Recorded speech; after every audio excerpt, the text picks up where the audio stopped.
There's nobody here to run it.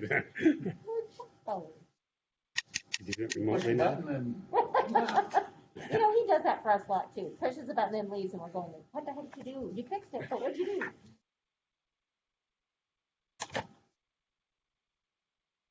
Ready for the snow tomorrow? Did you quit swearing? Oh, man. Yeah. A month ahead. Oh. I still have some there. Do you really? Yeah. It was raining. shade? My wife, Yeah? Yeah. It was like, I think I was a factor. Oh, nice. Yeah. So now it's either gravel or snow, yeah. Oh, man. Yeah, they're saying it could get down below 1,000 feet. For a long distance. Snow Yeah. tomorrow. Well, we got 6 inches on South Hill, and we'll all be with them for not tomorrow. Jeez. That'll cover me, Jason, Betty. It's amazing how there's that microclimate right here that just dumps on your house. Yeah. Every time. Yeah. It's amazing.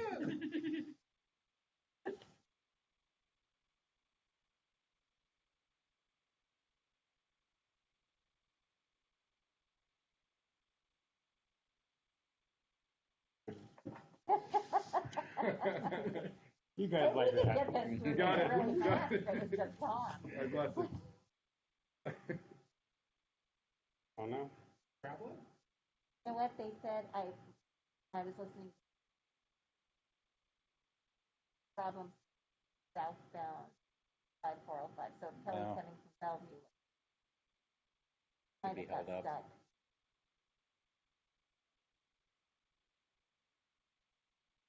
No better than that. Never replies. We've done it before. I have one of those things.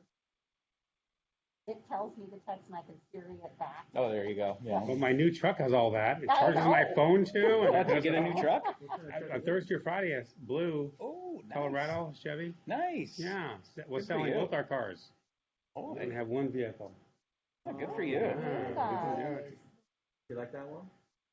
Yeah, pretty cool. Yeah, Yeah. because I have a Silverado now, and I really don't need that big of a truck. And he was planning on buying a new car for himself, and I mentioned about me getting a new truck. Why don't you just buy one for both of There's us? and Doug. Sell my cars. Well, her car.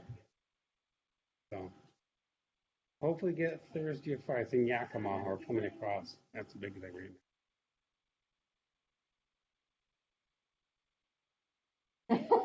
It's supposed to have been done today. We're crossing our fingers for you, Tom. Thank you.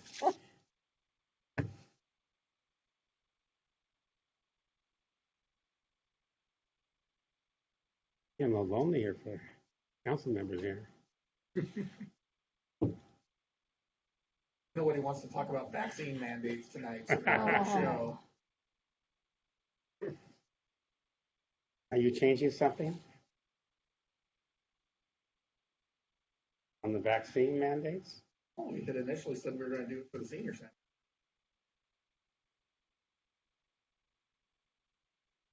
Oh my God. Let's just go back to normal living, would you please? Oh, I hear you. There's Kelly. Hey, There you are. I just sent you a right in the text. nick of time. Yeah, I perfect. don't know if I can sit here. It's like, Dan's to be late. is he? Yeah. You can run the computer. You guys trust me? Boards over there. Oh, well. I can run the computer. Oh, I'll sit by the heat though. There you go. Oh, there you You go. can keep the hands warm. Oh, Keep the hands warm. I'm loving that.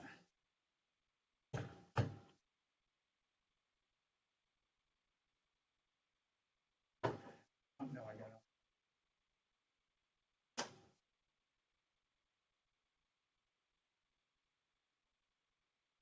That is awesome. I've been cold all day. Did you have to drive down from up north today? No. Dan's stuck That's in the nice. traffic someplace. Is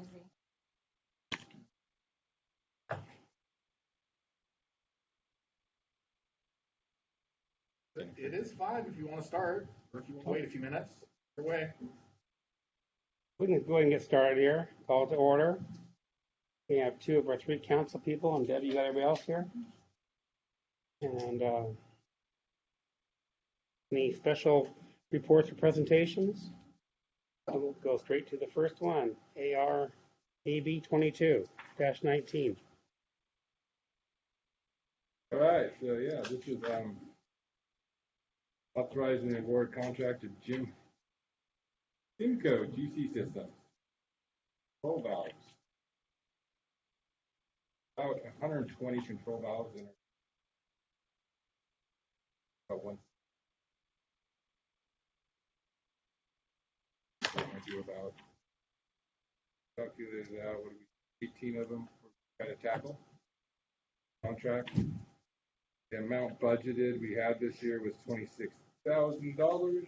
The required expenditure is $5,706.81. The control valves, if you guys are very familiar with those control a lot of things in the distribution system. You with control valves? Aware of it. Aware of it? Yeah. So they can control anything from altitude, pressure, flow control, pump control valves, check valves, surge anticipators. The most common one you guys are going to see are probably like a pressure reducing valve, right? We have This is all for water. all for water. Yeah, this is all for water. The pressure reducing valves, for the most part, we have a lot of different pressures throughout our distribution system. So some areas of our distribution system, I think there's 15 different pressures. Instead of using pumps or motors where you'd see that a lot of times, you could pump it up where you use water pressure. So you take the pressure, which is probably 100 psi, and you bring it down to a more manageable 70 psi, or those irrigation grids. So those things run non-stop. We just had one today that was leaking, so we were out there fixing it. So this company comes in and just goes through the diaphragm. There's a diaphragm in there. They'll go through, clean it, look at the interior of it. Most of the time, they're replacing the rubber parts. Those are the things that wear out the most.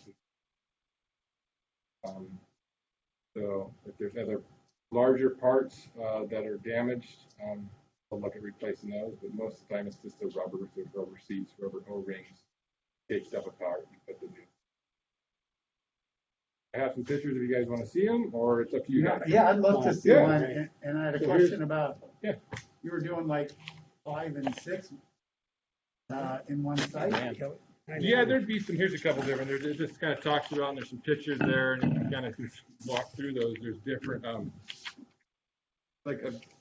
those are the different control valves. The first picture, just kind of different control valves that we have in our distribution system. So I just printed this out. Last time I did the HMI contract, I was like, well, it'd be great. I think you guys to see some of the pictures of some of the stuff, so you guys can see what we do.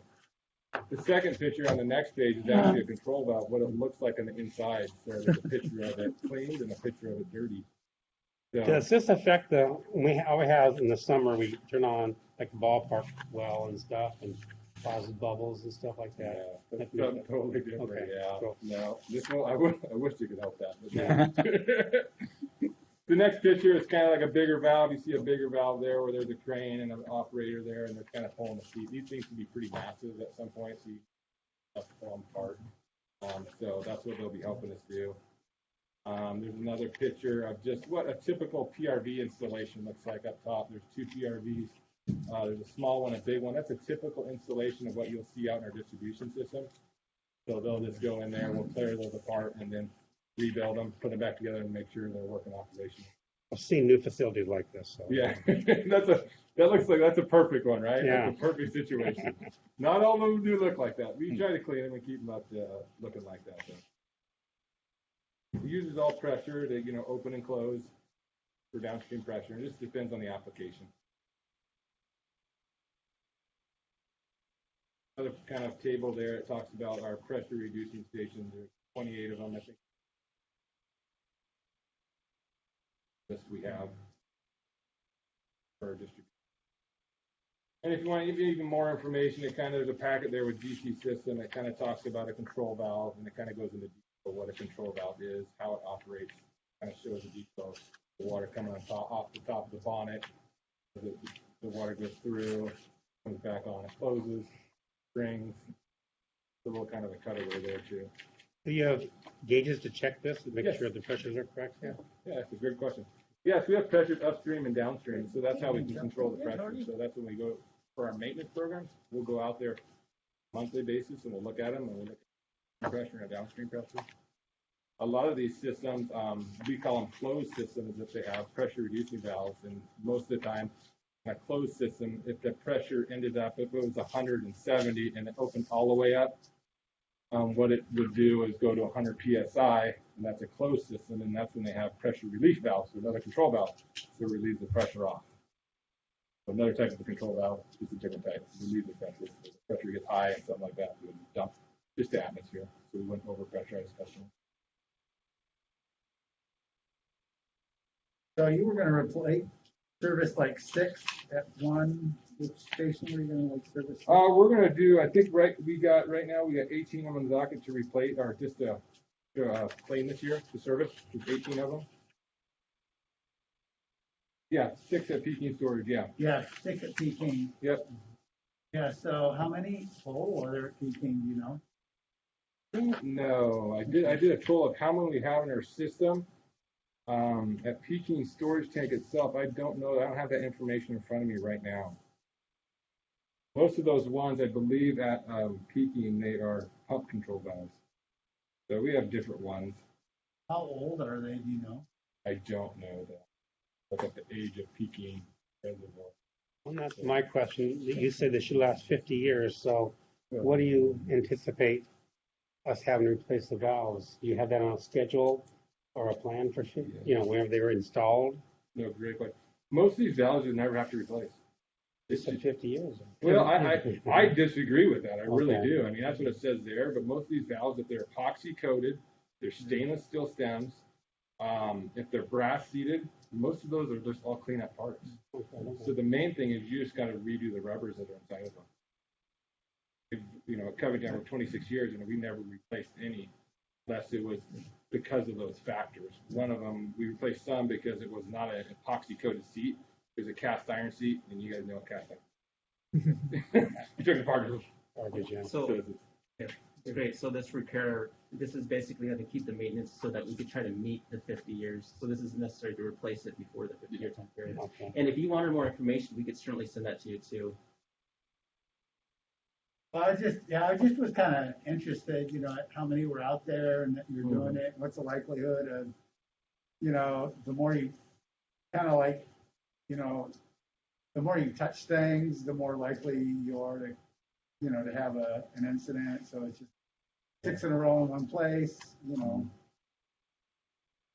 just curious how that works, right? Yeah. And the main thing with these, you rehab them. So what happens a lot of times, there's speed controls that lets water on and off the bonnet a lot of times. And so the speed controls will get grit in them. They'll get grit and dirt. And so when you're cleaning all that stuff up, it's amazing how better they work. So you get a lot more accurate readings, because sometimes you'll see the stuff start to drift. Like you see a valve that may take 5 minutes to close, where a constant maybe 30 seconds, and it's because it's trying to get water off the bonnet. Or put water on top of it. Cleaning it really helps. Having a maintenance program like we do at Bonney Lake here.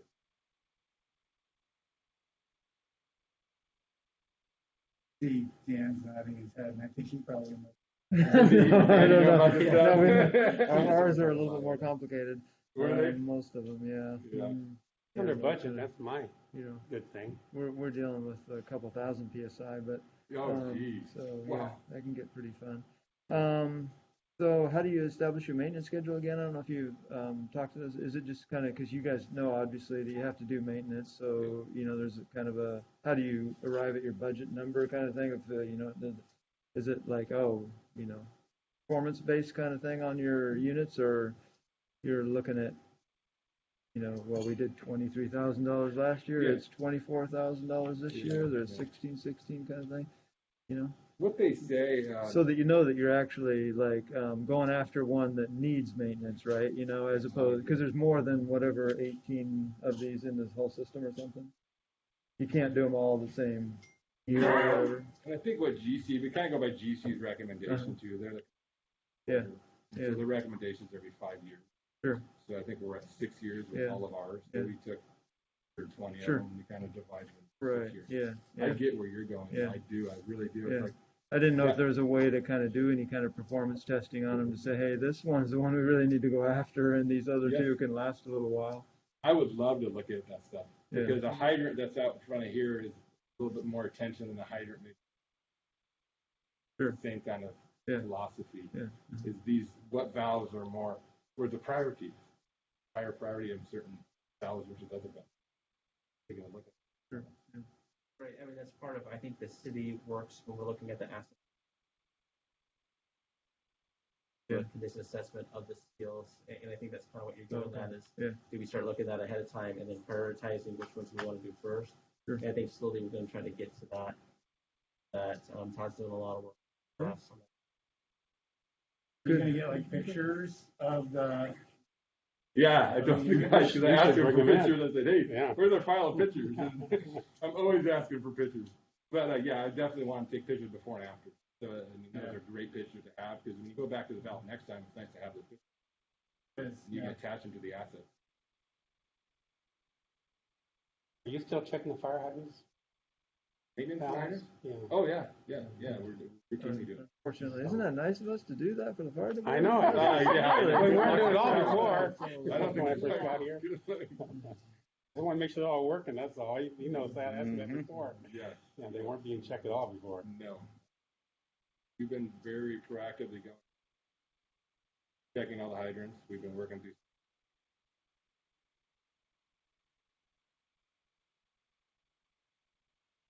An inspection record, capturing the data, capturing the actual maintenance data. So do you have valves there you need to do the same type of thing too, or not? Those are just water valves. So the water valves, the main thing is It's on and off. you just go up and down. Same thing with our valve program. We have a valve program that's different than hydrant that pick the valve up and get out. Good job. I'm good.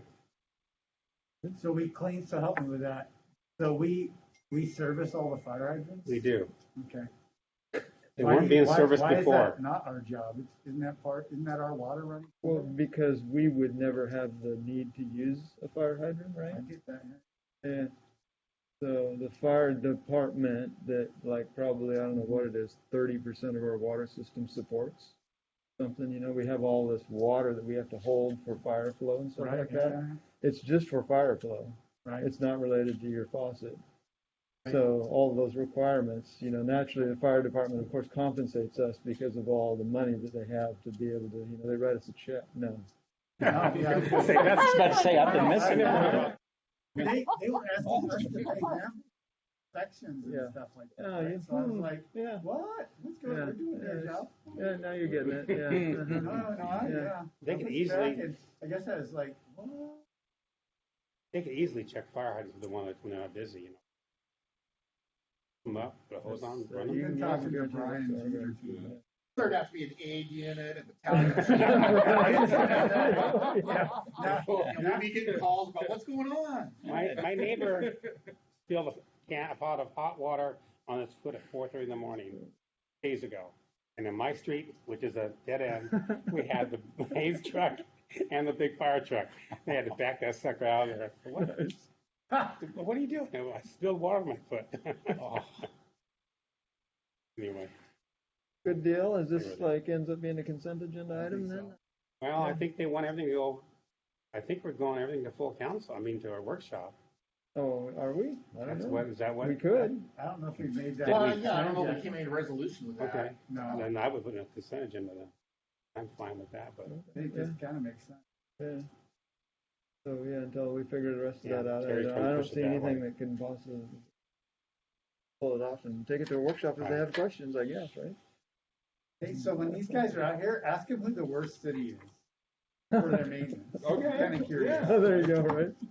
See if you can get some That would down be good low. to know. Throw some I mean, there's videos. there's probably some pretty gruesome ones. There's gotta I be mean, some. yeah. Kind of curious, like who's. Right? I see where we fall in there, Yeah, where we fall in there.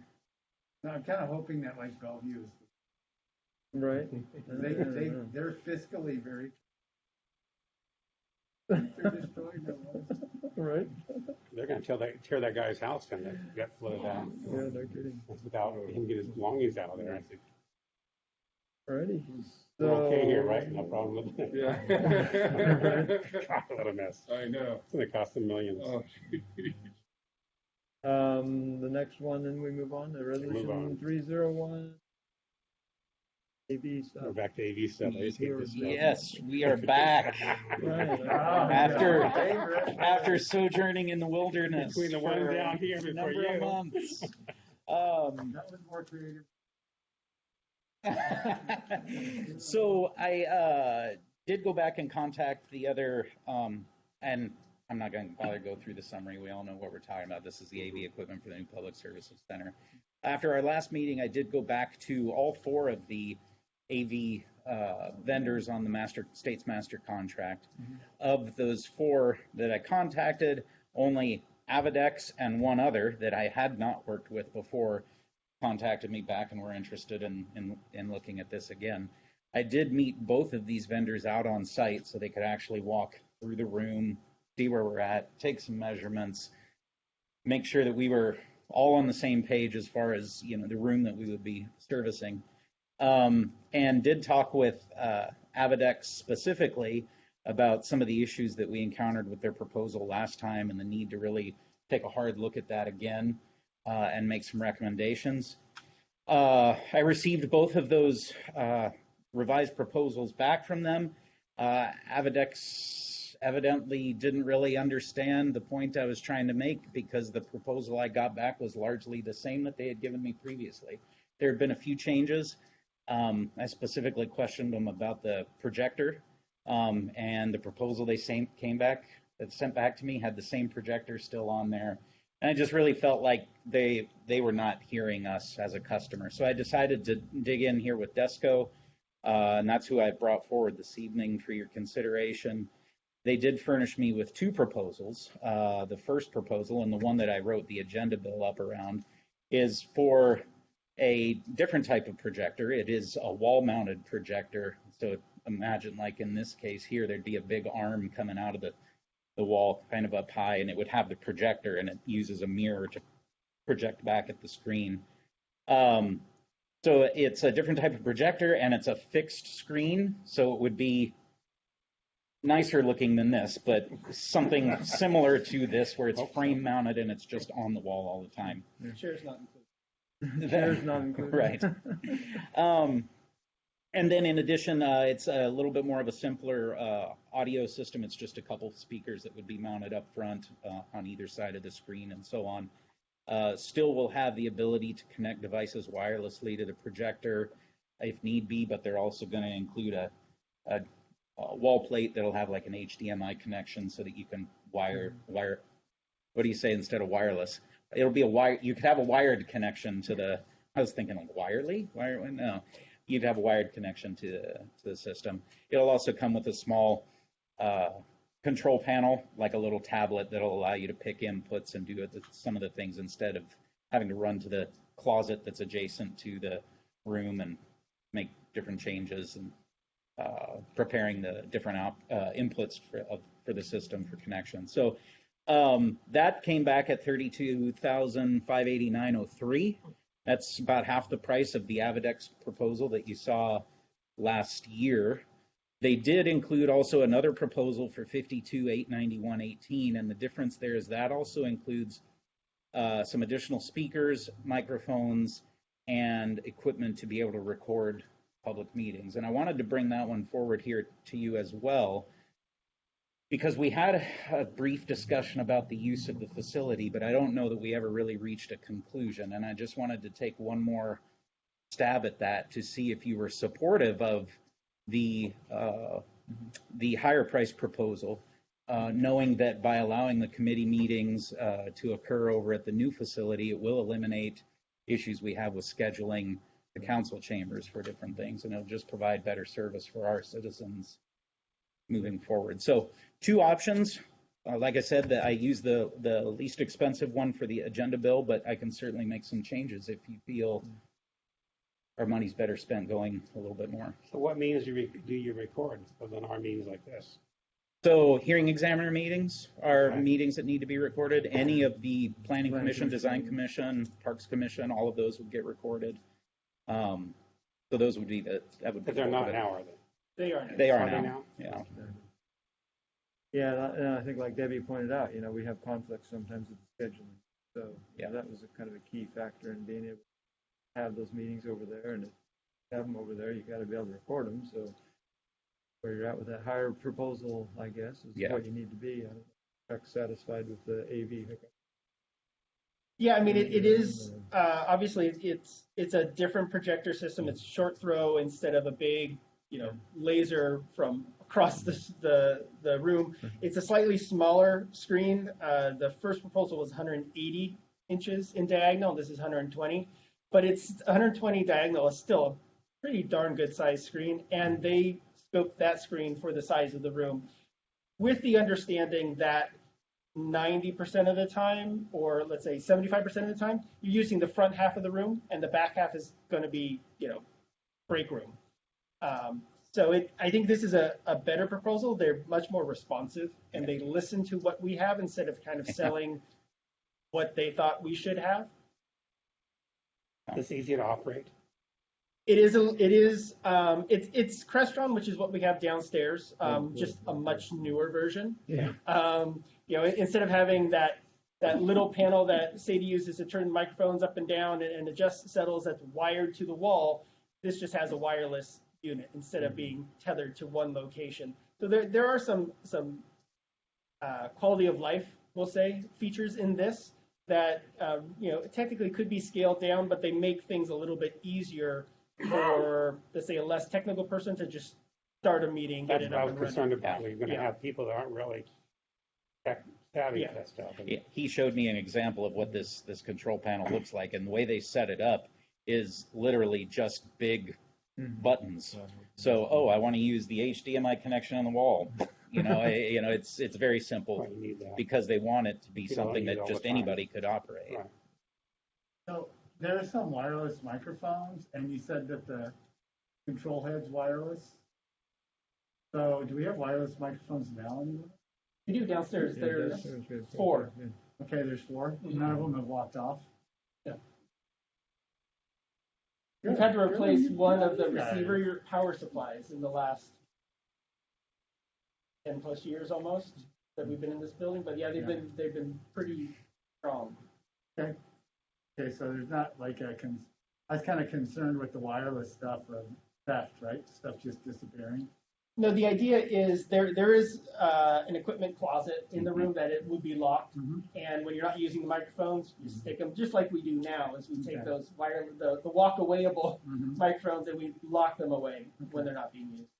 For the microphones they quoted for this, they have a like a base station to keep them charged. Yeah. And so whenever they're not in use, they would go back in that closet and go into their cradles so they're charged up for the next use. So they'll be behind locked doors. Was Have this you all seen brand the- new? I'm sorry, Have go you ahead. seen the microphone caddies that's going to hold the mics? I just was curious. I haven't, no. I haven't. I just had them describe it to me. I hadn't actually. This all brand new? We moved over here? Yes, it was all, but that was all part of the tenant improvement project. So it wasn't a separate contract. So council didn't necessarily see what downstairs cost. Right. Yeah. Sounds So good. I'm okay with spending the extra money Yeah, I Yeah. am for too. the recording. Probably because makes then sense. It makes life easier for staff over here just to go to a meeting. Well, that's the problem with these guys here. They're already over there. So if you're going to have a meeting, Yeah, that's great. So what I can do is just redo the agenda bill really quick to reflect the different proposal, adjust my budget information. I am still also waiting for the contract to come back from Desco signed so that it could go in the packet for the mayor's signature. So I'll make those changes.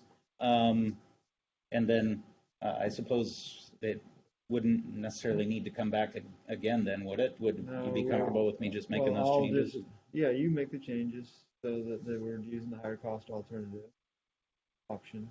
you go to the workshop just for giggles? And then we can just go to the council meeting. It's already been to workshop once Yeah. previously. That's my excuse right now. I'm sticking with it. It was around. Yeah. Right, and we can just stick it on the consent agenda item because it has been seen at the council level before and the full council picked it back down to here. Okay. At my request, so. So there was no multi-screen, So we did look at that. We did briefly look at it because quickly it became apparent that the costs and change orders to the building to support that would price it out of something we want to be able to do. It would make it more expensive than these options. Because you're pulling more cable. Yeah, and currently we don't have that installed, so we would have to go back. The contractor would have a change order. We'd have to pull all that new wire and jacks, backing plates in the walls to support the monitors. We did look at evidently it's a thing. Do like a large video wall made up of individual displays, and they're somehow all connected together. That was going to be $100,000+ or something like that. So. Yeah, unfortunately, that quickly priced its way out. Now, I will say for the future, if we get to the point where we're using the full size of the room more often, we may at some point consider installing remote monitors in that lunchroom area to help people be able to see what's on the screen, but we'll just cross that bridge, I think, when we get there. What was the original for the laser projector? The total? Yeah, it was like 64 and change. And did that have recording too? It did. So we're getting the same thing for the same price. But kind of what it felt like. Yeah, like Chuck was saying, a little bit different style of projector and screen, but basically it's doing the same things as the $64,000 proposal that you saw previously. Okay, thank you. Good. Thanks for your hard work. Appreciate going extra effort with us. Yeah, not a problem. Minutes, notes. Minutes are fine. Good job, Debbie. Yeah, I would. Good with those, so those are through. They're pretty short. And then I'd asked about Tacoma Point tank. I see it getting built higher and higher every time I drive by this. Yeah, we did have Doug dial in tonight to give us an update. So I'm supposing you're ready, Doug. Can you hear us all right? Sure, you guys know that's one out. I can you hear me? Yes, sir. Good, Doug. Okay. If you like, I'm going to share a screen, kind of threw something together for you. All right. Can you see my little Tacoma Point? Yeah.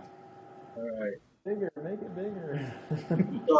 So I just wanted to rehash it a little bit here, just so you know what you're looking at, watching build up is the new. Well, increase the size a little bit, Doug, if you could. There, do the magnification there on your. Okay.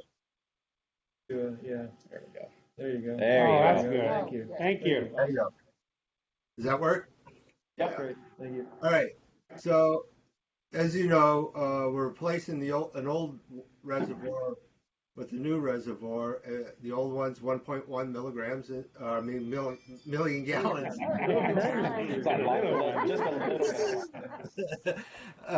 And the new one's 3.5 million gallons. And, this is all to support the antiquated old reservoir, and all the growth that we've seen up in Lakeland Hills as well. The new tank is going to be 126 feet high, and that is but 135 feet high if you go all the way to the peak of the tank versus the 110-foot existing tank. The diameter, and you'll see a couple pictures that kind of gives you a feel. The diameter is 70 feet wide versus the existing one is 44 feet wide. The important thing here is on this next line is the overflow elevation. Is the new tank's going to be 760 feet elevation height versus the 738-foot elevation height. And this is serving the water system, our zone that's what we call the 748 zone.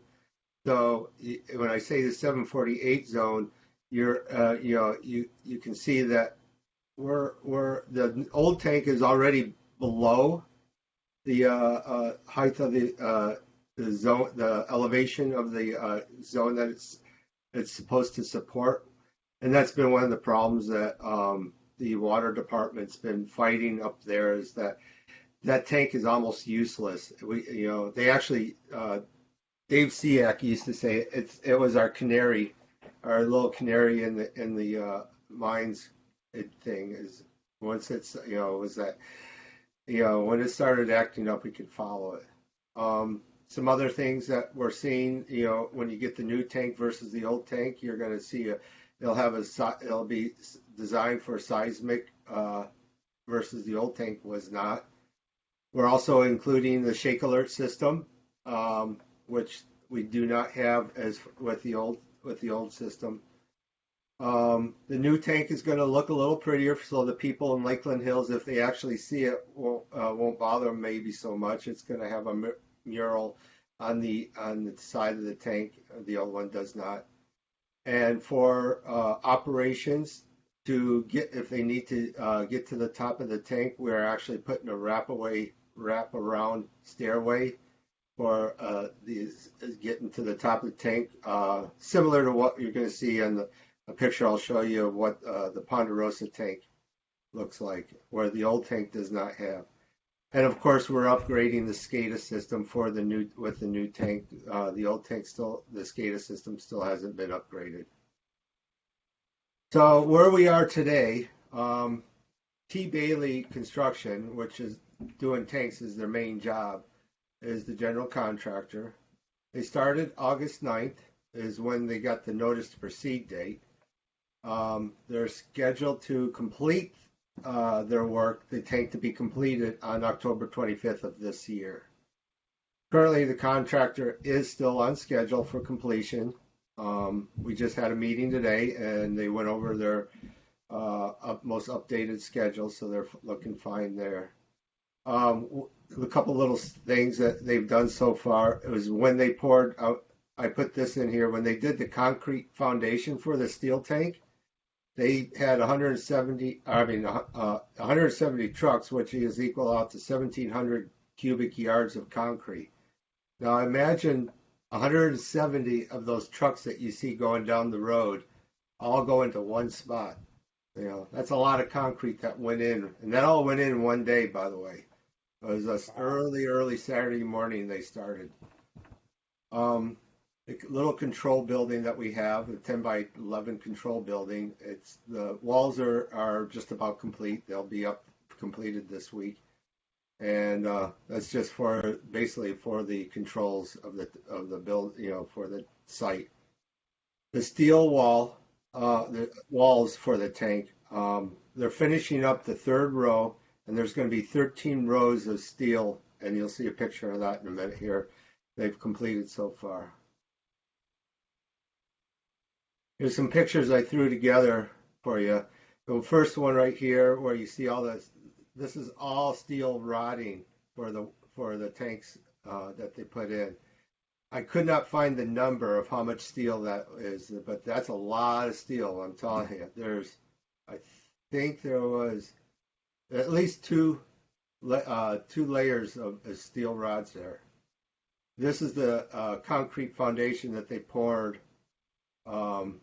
at the time, when they did that, and you see the width of the tank, the diameter.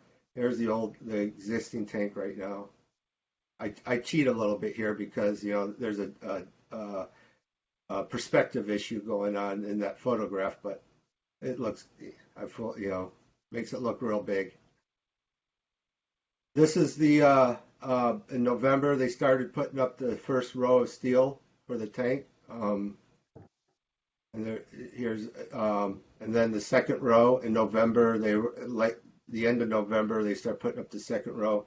These white little things you see on the side, those are little like scaffolding things that the welders are inside, and they go around and they weld along, do the welding as for the steel pieces that go in. And they actually have little motorized wheels that allow them to go around, kind of motorized around the tank as they do that. One of them, the newest one that they just put in, is actually automatic. Kind of interesting. So here we are today. Pretty much, I think this picture was just last week. The 3 rows, they're up to 3 rows. And this is the inside that they're working. I think I took this one just the other day. I'm finishing up this welding and on the inside, doing some welding inside the tank because they got to weld both the outside and the inside, putting those beads of weld. So if you're wondering what it looks like, I'm going to zoom this back out a little bit.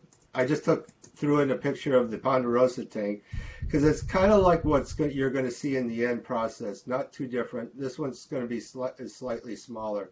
I think the Ponderosa, and maybe Todd can refresh my memory, I think it's like 2.8 million gallons or something like that.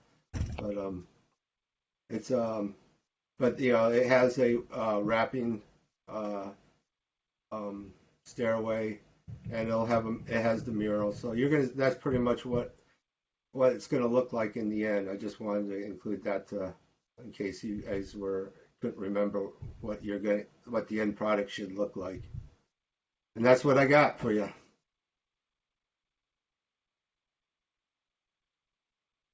That's not our highest zone, is it? I didn't hear the.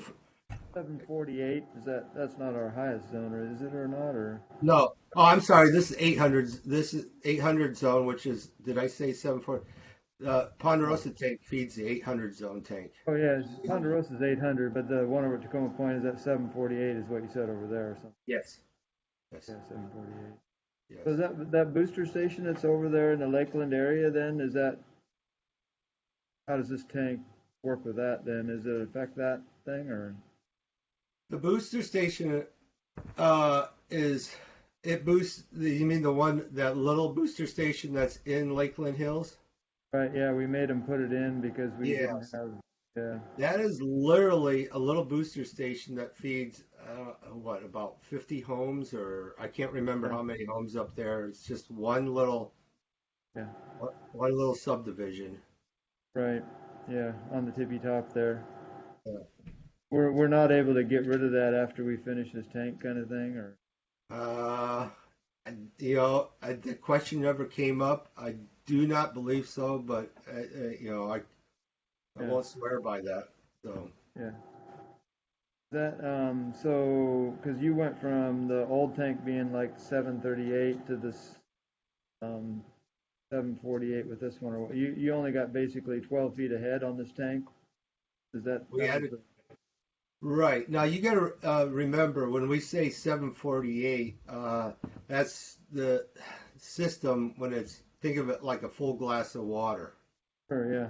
And even though you drink a little bit of your water out of the glass, it's not full. You can still use it. But as you know, and as you mentioned earlier about the fire hydrants and stuff, you get down and then there's a portion of that glass of water that's just for the fire protection, and then there's another portion of the bottom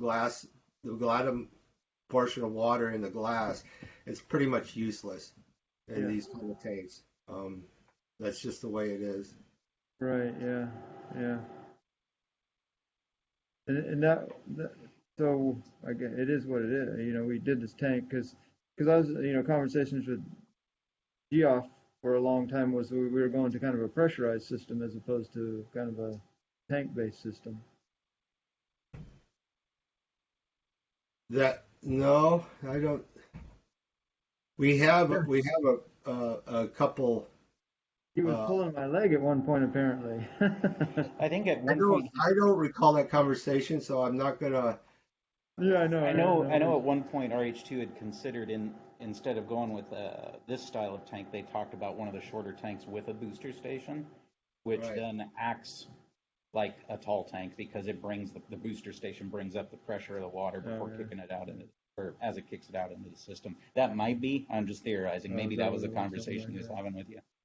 Yeah, maybe that's what you were thinking, because that was an option that we looked at, is a lower tank with a booster pump station, but we determined that it was actually more expensive in the long run because more maintenance requirements and electricity. Yeah. Well, so the main driver in this thing was what to build this tank? It kind of sounds like it's the earthquake stuff more than anything. No, it was the earthquake was one of them, but the other was our demand for water, we need to have, I don't remember the number, but we need to have a certain amount of gallons of water per Available. capita, whatever, in storage for, for our system. And we are severely behind that number. And Department of Health has called us out on that one several times. And this is in their reviewing of our water comp plan. This was one of the items that we said we were building that got them to sign off on their end of the approving our water comp plan. Is that we were going to be building this tank because they noted that we were severely lacking in our storage capacity, the size of our system. Yeah. So are we keeping the other tank?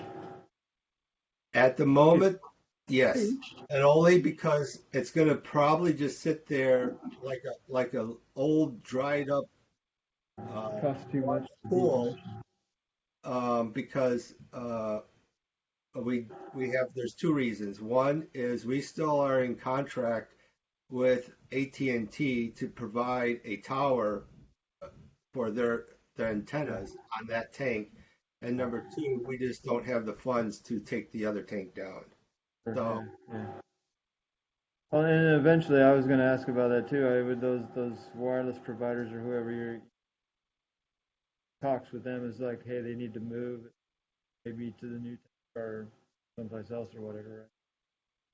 we actually I contacted them over a year ago, and just recently they have showed interest, and I believe John Vodopich is kind of taking the lead on that because there is a contract negotiation piece that needs to happen before we allow them to just move over onto the new tank. Yeah. Yeah. Those are 5G antennas on that tank? Not currently. I believe they just upgraded. They recently just upgraded their antennas on both our tank on the Tacoma Point tank. So They're gonna have a big tank right in front of all their antennas. it's going to be a nice shield when our Stop the signals. Is anybody here using AT&T for their service? Remember the tanks on the north side, so the only service affecting Auburn. Yeah, we don't care about Auburn. I didn't say that. We're in recording mode. warm that baby up. Microwave action. Nice. Yay. Anything else fun you can tell us about this wonderful tank there, Doug? For water. How soon you start to use it? This is going to take a lot of, when this tank is completed and operation, I really believe, and Todd will probably nod his head, that this will take a lot of headaches off their plate in the summertime when the water demand is high up on the north end. Yeah. When is it operational, Doug? It's supposed to be operational by the end of October. So, Wow. How many homes will this service? They've got a lot being built up around now too, Yeah. It's part of the system for that whole zone. Yeah, so- I would It's a major component of the whole system, where it's going to help us balance it out and extra. Operationally, it's going to be different how we run it, but we're going to be evaluating it, and we'll be able to answer the different questions you had, usage of the other facilities and all that. Help for us. Yeah, the whole system is going to help us out. We've really seen the need. Really seen it.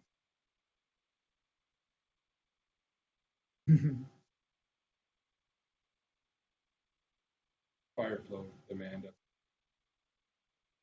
can help us when we put that at the right elevation. So the tank, we can let it float in.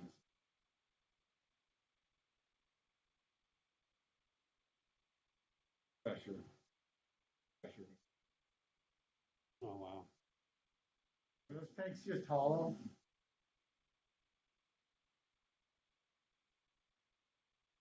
Half holes in it. Well, there will be, that's the nice thing about the new. I could probably talk more about it. A lot of from a reflorination. Extra methanes and stuff in the water. Try to just mix the water.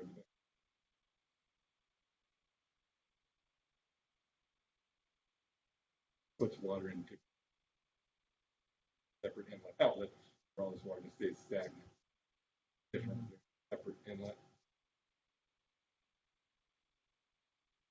Yeah, I'm not catching everything. You're cutting out. Todd's cutting out a lot. But if you're talking about the recycling, there is a research piece that's being added in this. So.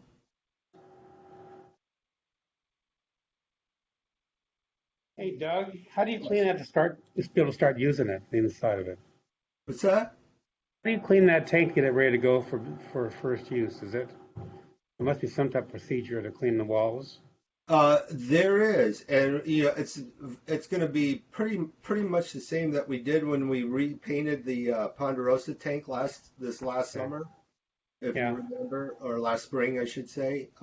It was, we did they just an example that the picture we're looking at the tank that's right next to it, which is the 748, the green little shorter green one. They sandblasted that in the inside. They drained it out, sandblasted it, cleaned out all the sandblast. We inspected it. We did some minor repairs while it was empty, and then then the contractor painted the interior. And then when we filled it all, welded everything back up and filled it back up with water, they had to do a toxic chemical check of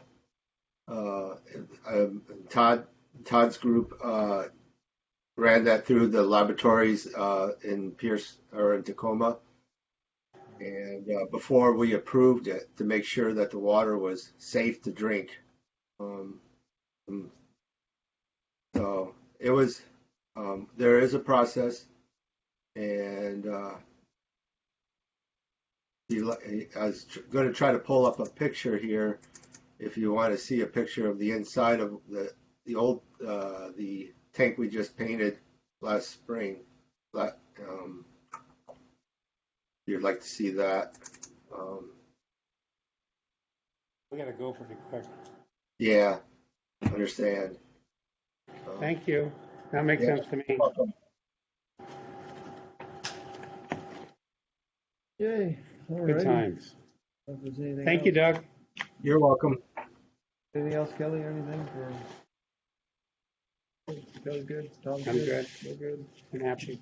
Dan, just quickly, if I could, I just wanted to mention that Jack, myself, Chief Jeter met over at Field 4 today to look at the boat trailer parking issue. Chief Jeter is going to be moving that forward through Public Safety Committee. I'm just bringing it up here because we've talked about it briefly a couple times. And the expectation here is looking pretty grim for how we're going to be able to serve our boat trailer people come summertime with that project going on. Yeah. Jack was able to get some good information together on the number of permits that have been sold daily over the summer last year. If we're going to use Field 4 for boat trailer parking, we may be able to accommodate about 30 vehicles, roughly. Wow. 30 trailers, which is about what, Jack, a third of what a typical day? Yeah, it's a lot more than that. Steps helped out a lot. Information we got from the actual new kiosk where they're buying the tickets showed about 60 peak, and that's like from at 1 p.m. But that doesn't include the other vehicles that bought tickets also that's already parking there. Yeah. But we took it as okay, so there's 60 vehicles, but that doesn't include the seasonal passes. So really it could be vehicles. But if our parking lot is the only place that we could put them to house 30, well then you have another spot for another 60, and hopefully that's not the residential. That. Yeah. And so what our discussion was, well, how do we manage that, and what's this all going to look like? So yeah, I think Gina's going to have a presentation, and up front that this is gonna be something that might be of interest. So you guys used to get 100 trucks and trailers or cars and trailers over on Moriarty? I don't know that we ever got 100, but we could certainly accommodate all the traffic. Keep in mind that, you know, throughout the day, traffic is coming and going out of there. So we are able to accommodate the volume that we had there, generally speaking. There were some days where people couldn't park in there and they'd have to find elsewhere. But average, we could accommodate the use. But the problem here now is that we're moving to an area where basically the situation we're getting into is we're just going to be shoving people towards the neighborhoods. That's what's going to happen here. I'm confident, Jack's confident that what's going to happen is not going to be appealing for the people who live in that neighborhood. They're off 194th. Right there next, yeah. So It was already a just a problem heads up. anyway. Yeah, it's not a That new, was a problem. it's Some not a new events. problem. We dealt with it before. Right. and, Last you know, summer. We were dealing with it before, and I thought we had a number of parking spots available, and that was it. What they were allowed to kind of launch with, literally. Kind of the thought of it. We do, yeah, I mean, obviously we do have the parking at the park, but how do we control the volume of people that are coming to the park is the problem. Well, Well, and we're gonna have, are we still gonna be at the Public Works Center at that, you know, in June and July and August? Our hope is that we're moving in the April-May timeframe. Yeah, that's what I thought. So is there something we can do to leverage space in there? It's pretty tight right now. We did talk Yeah, about that a would little be bit tight. Yeah, today. we did look at it. It'd be tough to get a lot of numbers. Now, if you want to tear down the Public Works Center, Completely packed in and out. Which one? We're just not using it whatsoever. no. Some of them are. Yeah. You mean the old City Hall? The old City Hall, I mean, Yeah. that will make room, and I think that's part of the future Put it plan together, for the it'll park. fall over. We I just think gotta- so. If you just lean on it hard enough, it might just disappear. You Yeah, talk but to the Historical historical Society about society's it? in there pushing up on the roof. Yeah, yeah, they are. We're not gonna let Yeah, it- they are. There is that Those issue. guys own boats? I know, right? Old boats. Old boats. Yeah, historical ones. Thank you. That'll be That's fun. it. Good. Okay, good luck. Good that you're looking at us. Thank you. You're out there with your- Oh. No way. That was great. That was great. Oh, I know. No.